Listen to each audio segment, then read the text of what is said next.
नमस्कार, जय श्री राम, जय हिंद दोस्तों। श्री बलराम खेती दर्पण यूट्यूब चैनल पर आपका हार्दिक स्वागत है। कैसे हैं आप सब लोग? उम्मीद करते हैं आप सब कुशल मंगल होंगे। तो दोस्तों, आज बात करते हैं कि पूरी दुनिया भर के अंदर एक मुद्दा चल रहा है। युद्ध की सुगबुगाहट चारों ओर देखी जा रही है। इसको मद्देनजर रखते हुए फिलहाल एक मुद्दा सामने आ रहा है, गैस, एलपीजी गैस। इसकी किल्लत हो रही है और देखो, किल्लत होना जायज भी है। कितने समय तक हम, तो देखो, स्टोर हैं, कुछ समय के बाद ये खत्म होनी है। एक दिन ये डीजल, पेट्रोल, गैस ये सब खत्म होनी है। लेकिन प्रकृति ने हमें ऐसी ऐसी चीजें उपलब्ध करवाई हैं जो कभी खत्म नहीं होने वाली। जैसा हम उनका उपयोग करेंगे वैसा हम उनका फल प्राप्त करेंगे। इसी आवश्यकता को देखते हुए बुजुर्गों ने कहा है, आवश्यकता आविष्कार की जननी है। जी हाँ, बिल्कुल, आवश्यकता आविष्कार की जननी है। फिलहाल हमारे ऊपर एक संकट जो लोगों के रुझानों में आ रहा है, वैसे संकट कुछ भी नहीं है, कि गैस की भारी किल्लत देखने को मिल रही है। ये किल्लत ऐसी कोई वैसी नहीं है, कुछ समय परिस्थिति के वश पैदा हुई एक छोटी सी समस्या है। इसका समाधान अपने पास है, लेकिन हम उसका इस्तेमाल नहीं करना चाहते। इस्तेमाल करने का सबसे बढ़िया और अनोखा तरीका है, वो हमारे को प्रकृति ने उपलब्ध करवाया है।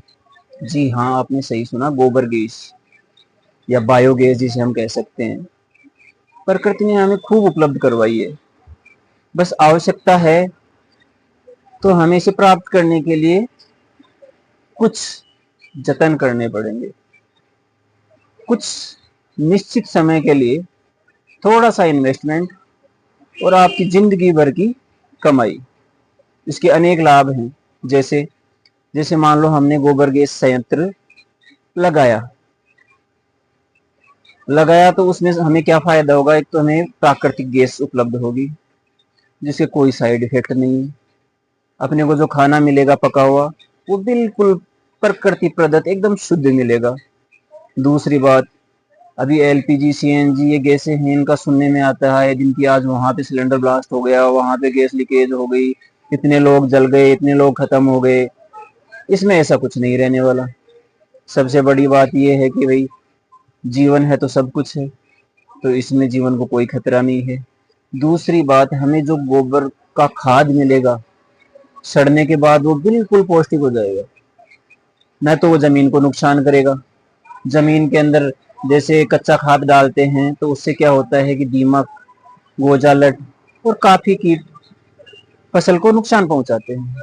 लेकिन जो हम इस संयंत्र से निकाल के जो खाद डालेंगे, अपशिष्ट डालेंगे, वो हमें बिल्कुल नुकसान नहीं पहुंचाने वाला। अब गाय भैंस, ज्यादातर भारतीय किसान परिवार हैं, गाँव में बसते हैं, तो सभी के पास ये पशुधन उपलब्ध रहता है। तो आप गाय का गोबर डालो, भैंस का गोबर डालो, पेड़ पौधों की पत्तियां डालो, अपशिष्ट डालो, सब्जी के कुछ डंठल हैं, सब्जियां खराब होने के बाद में डंठल बचते हैं, उनको भी आप डाल सकते हो।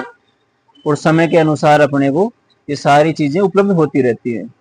तो इस विशेष परिस्थिति को ध्यान में रखते हुए हम यदि गोबर गैस का अपने घर के ऊपर प्लांट लगाते हैं तो हमें काफी फायदा होगा। प्रकृति को कोई नुकसान नहीं होगा।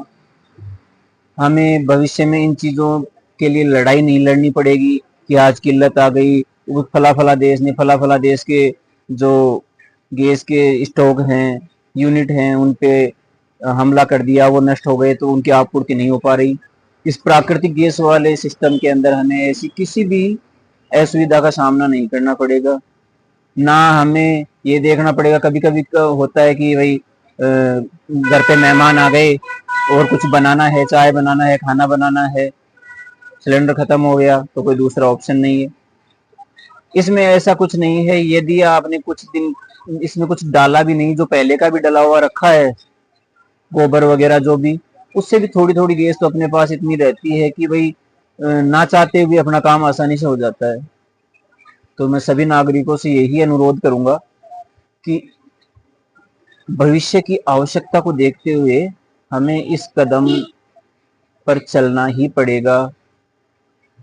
ये ही परमानेंट समाधान है, इसके अलावा कोई समाधान नहीं है।